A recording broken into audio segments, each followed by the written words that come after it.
ආයුබෝවන් අද අපි කතා කරන්න යන්නේ මේ ඇටොමික් හැබිට්ස් පොතේ දෙවනි පරිච්ඡේදයේ තියෙන ඇත්තටම හිතන විදිහ වෙනස් කරන කාරණයක් ගැන. ඔව් මේ පුරුදු වෙනස් කරන එක ගැන නේද? හරියටම නරක පුරුද්දක් අතාරින්න හරි හොඳ එකක් පටන් ගන්න හරි අමාරුයි කියලා හිතන වෙලාවල් තියෙනවනේ. අනිවාර්යයෙන්ම ගොඩක් වෙලාවට අපි හිතන්නේ අපි මදි කියලා. අපේ උත්සාහය මදි කියලා. ඔව්. ඒත් මේ පොතේ කියනවා සමහර විට ප්‍රශ්නේ තියෙන්නේ එතන නෙවෙයි අපි වැරදි දේ වෙනස් කරන්න හදන එකේ වෙන්න පුළුවන් කියලා. ඒක තමයි. පොතේ පැහැදිලි කරනවා චර්යා වෙනස් වීමේ මට්ටම් 3ක් ගැන. මට්ටම් 3ක්? ඔව්. පළවෙනි එක තමයි ප්‍රතිඵල මට්ටම. ඒ කියන්නේ බර අඩු කරගන්නවා, අර පොතක් ලියලා ඉවර කරනවා වගේ දේවල්. අපිට ඕනේ කරන අන්තිම ප්‍රතිඵලය. හරි. දෙවෙනි එක ක්‍රියාවලි මට්ටම. ව්‍යායාම් කරන එක, දවස ගානේ ලියන එක, අන්න ඒ වගේ පුරුදු. ප්‍රතිඵලයට යන පාර වගේ. ඕ තුන්වෙනි සහ ගැඹුරුම එක තමයි අනන්‍යතා මට්ටම. අනන්‍යතාව. ඒ කියන්නේ අපි කවුද කියලා අපි ගැනම තියෙන විශ්වාසය. අපේ ආත්ම සංකල්පය. හරි. එතකොට පොතේ කියනවා ප්‍රවේශ දෙකකුත් තියෙනවා කියලා නේද? ඔය වෙනස ඇති කරන්න. ඕ එකක් ප්‍රතිඵල පාදක, අනිත් එක අනන්‍යතා පාදක. ඒ දෙකේ වෙනස පොඩ්ඩක් පැහැදිලි කළමුද? ප්‍රතිඵල පාදකයේදී වෙන්නේ එතනදී අපි හිතන්නේ මට ඕන බර කිලෝ 10ක් අඩු කරගන්න වගේ. ફોකස් එක තියෙන්නේ අන්තිම ප්‍රතිඵලයට. හරි. අනන්‍යතා පාදකයේදී අපි හිතනවා මට නිරෝගී ක්‍රියාශීලී කෙනෙක් වෙන්න ඕන කියලා. ඒ කියන්නේ ප්‍රතිඵලේ නෙවි වෙන්න ඕන කෙනා ගැන හිතන එක. හරියටම අවධානය යොමු වෙන්නේ අපි වෙන්න උත්සාහ කරන පුද්ගලයාට. ඒත් ඉතින් ඔහුම හිතන විදිහ වෙනස් කරපු පළියට ඇත්තටම ලොකු වෙනසක් වෙනවද? අර උදාහරණයක් තිබ්බනේ දුම්පානය ගැන. ඒක හොඳ උදාහරණයක්. මම දුම්පානය නතර කරන්න උත්සාහ කරනවා කියන එකයි මම දුම්පානය කරන්නෙක් නෙවෙයි කියන එකයි අතරේ ලොකු වෙනසක් තියෙනවද? අනිවාර්යෙන්ම තියෙනවා. මම නතර කරන්න උත්සාහ කරනවා කියන කෙනා එයා තාමත් හිත ඇතුලෙන් දුම්පානය කරන කෙනෙක්. එතකොට හැව සිගරට් එකක්ම ප්‍රතික්ෂේපය කරනකොට ඒක අමාරුයි. ඇතුලෙන් පොඩි ගැටුමක් තියෙනවා. ඒක ඇත්ත. ඒත් මම දුම්පානය කරන්නෙක් නෙවෙයි කියලා අනන්‍යතාවම වෙනස් කරගත්තම දුම්පානය කියන දේ ඒ අලුත් අනන්‍යතාවට ගැලපෙන්නේ නැහැ. ඒක පටහනිය වඩේ දැනෙනවා. ඔව්. Tamanගේ මූලික අනන්‍යතාවට පටහනි දෙයක් දිගටම කරන්න අපිට අමාරුයි. ඒකයි ඒකේ බලය. ඒක නම් ඇත්තටම හිතන්න දෙයක්. අර බ්‍රෑන් ක්ලාක්ගේ කතාවත් ඒ වගේ නේද? නියපොතු හපන එක. ඔව් ඒකත් මේකටම සම්බන්ධයි.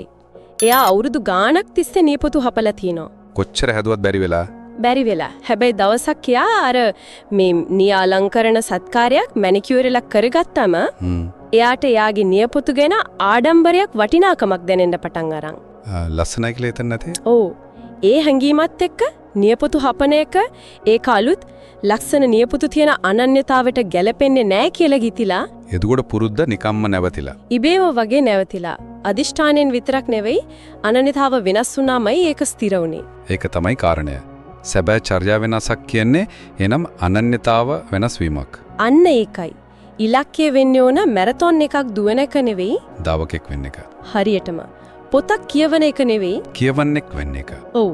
පුරුද්ද තමන්ගේ අනන්‍යතාවයේම කොටසක් වුණාම අමුතුවෙන් මොටිවේෂන් හොයන්න ඕනේ නැහැ. හරි ඒක පැහැදිලි. එවනම් ඊළඟ තැන ප්‍රශ්නේ තමයි මේ කියන අනන්‍යතාව අපි ගොඩනගා ගන්නේ කොහොමද? දැන් තියෙන එක වෙනස් කරන්න ඕන නම්. ඒකටත් සරල ක්‍රමවේදයක් පොතේ තියෙනවා.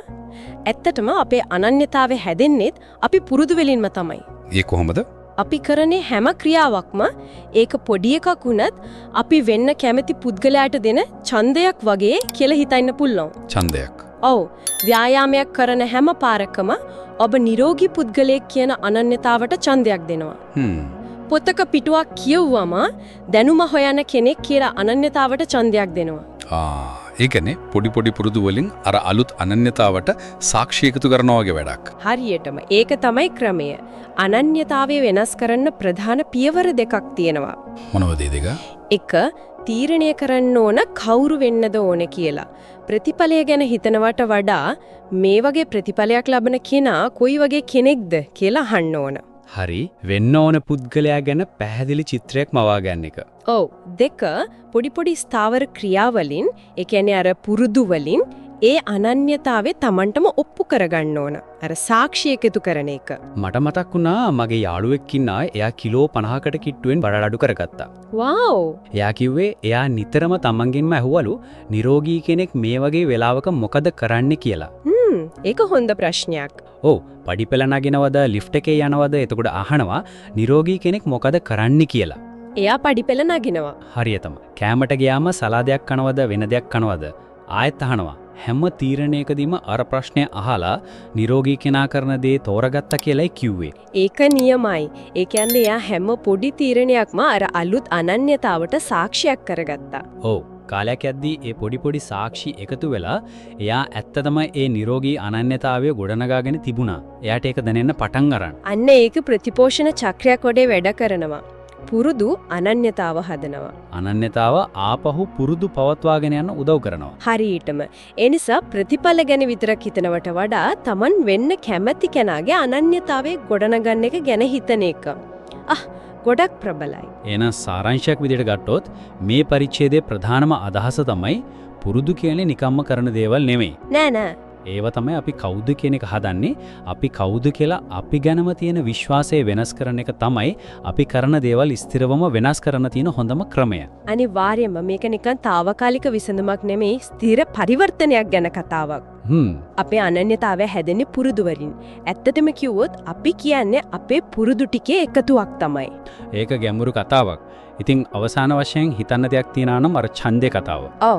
හැම ක්‍රියාවක්ම අපි වෙන්න කැමති කෙනාට දෙන ඡන්දයක් නම් අද දවස පුරාම දැනුවත්ව හරි නොදැනුවත්ව හරි අපි දාමින් හිටියේ මොන වගේ ඡන්දද?